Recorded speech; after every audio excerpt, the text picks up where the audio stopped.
Sentinel-1 adalah satelit penginderaan jauh yang dikembangkan oleh European Space Agency atau ESA. ESA merupakan badan antariksa yang didirikan pada tahun 1975 yang bertanggung jawab untuk mengembangkan teknologi antariksa Eropa dan mempromosikan kepentingan Eropa dalam bidang antariksa. Sentinel-1 diluncurkan pertama kali pada 3 April 2014 dan saat ini telah memiliki beberapa satelit dalam jaringannya. Satelit Sentinel-1 dilengkapi dengan instrumen sintetik aparatur radar atau SAR yang memungkinkan untuk memantau permukaan bumi secara terus-menerus dan independen dari kondisi cuaca. Data Sentinel-1 juga digunakan dalam berbagai aplikasi lain seperti kapal, pengawasan keamanan laut, dan budaya alam.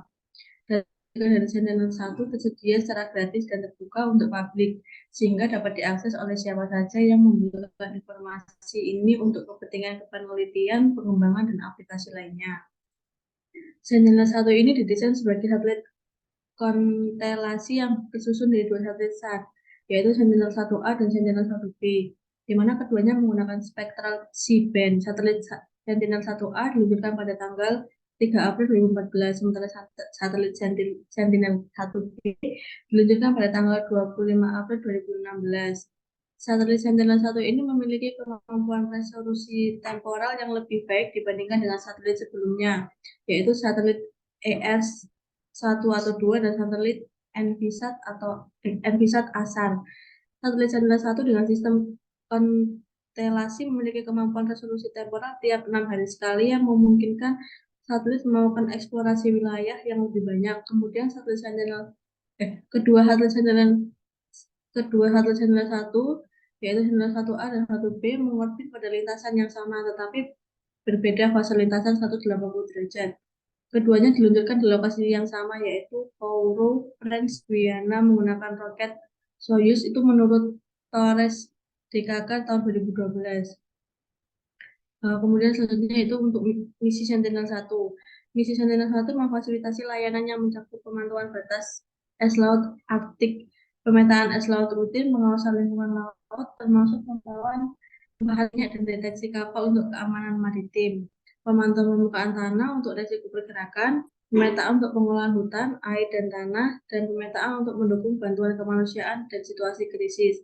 Sementara misi ini menawarkan Sementara misi ini menawarkan informasi yang tepat untuk banyak aplikasi operasional. Misi ini menghadirkan citra radar selama lebih dari 20 tahun. Arsip ini tidak hanya penting untuk aplikasi praktis yang membutuhkan rangkaian data jangka panjang, tapi juga untuk memahami dampak jangka panjang dari perubahan iklim dan perencanaan untuk masa depan yang berkelanjutan. Ini untuk spesifikasi Sentinel-1. Untuk orbitnya yaitu near polar sun synchronous, kemudian untuk ketinggiannya itu 639 km, kemudian untuk periode orbitnya itu 98,6 menit, untuk inklinasinya 98,18 derajat, kemudian untuk desain life-nya 7 tahun, maksimal 12 tahun, kemudian untuk resolusi temporalnya 12 hari dengan 175 orbit untuk satu putaran, itu untuk satu satelit. Ada 6 hari dengan 2 satelit konstelasi. Kemudian untuk berat peluncurannya 2.300 kg. Kemudian untuk dimensinya 3.900 kali 2.600 juga 2.500 mm persegi. Milimeter kubik. Kemudian untuk solar array apparent power-nya ada 5.900 watt. Kemudian untuk kapasitas baterainya ada 324 Ah. Kemudian ada dead rate-nya 2 kali 260 Mbps. Kemudian untuk peluncurnya yaitu roket Soyuz diluncurkan di Kourou. Ini untuk mode akuisisi data Sentinel-1. Yang pertama itu ada mode strip mark. Sudut insiden Sentinel-1 berkisar antara 20 hingga 45 derajat tergantung pada resolusi citra yang diinginkan. Sudut insiden yang lebih rendah dapat memberikan resolusi citra yang lebih tinggi, namun memiliki cakupan yang lebih kecil dan pencahayaan yang lebih rendah. Sebaliknya, sudut insiden yang lebih tinggi memberikan cakupan yang lebih luas, namun resolusi citra yang lebih rendah.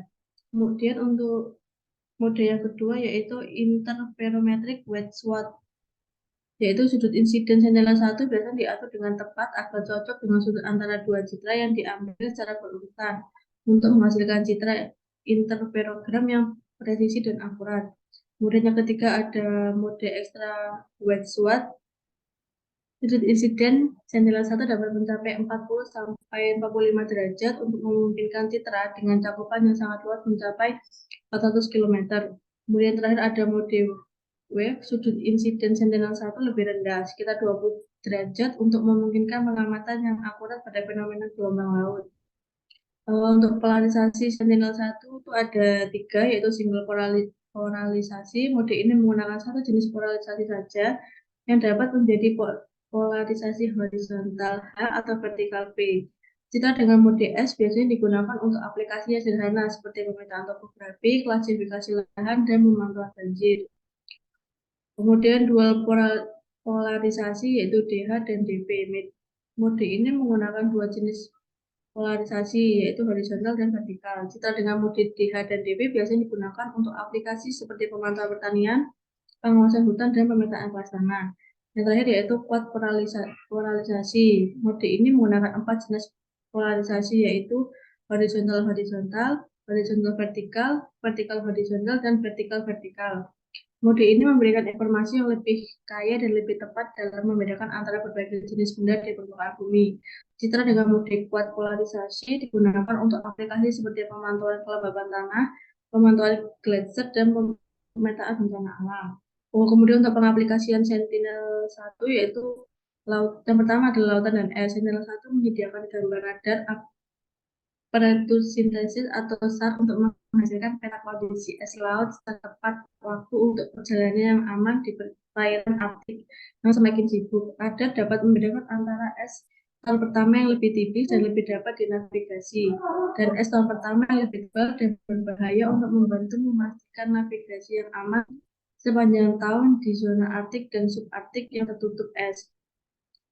Kemudian yang kedua ada pemantauan tumpahan minyak. Sentinel-1 menyediakan pengambilan sampel terus-menerus dari lautan terbuka, menawarkan informasi tentang angin dan ombak. Data ini berguna untuk memahami interaksi antara gelombang dan arus, untuk meningkatkan efisiensi pengiriman dan aplikasi energi gelombang, yang berpotensi menghasilkan manfaat ekonomi. Selain itu, pengamatan ini dapat digunakan untuk melacak jejak tumpahan minyak dan polusi lainnya. Mungkin sekian yang bisa saya sampaikan. Sekian dan terima kasih. Wassalamualaikum warahmatullahi wabarakatuh.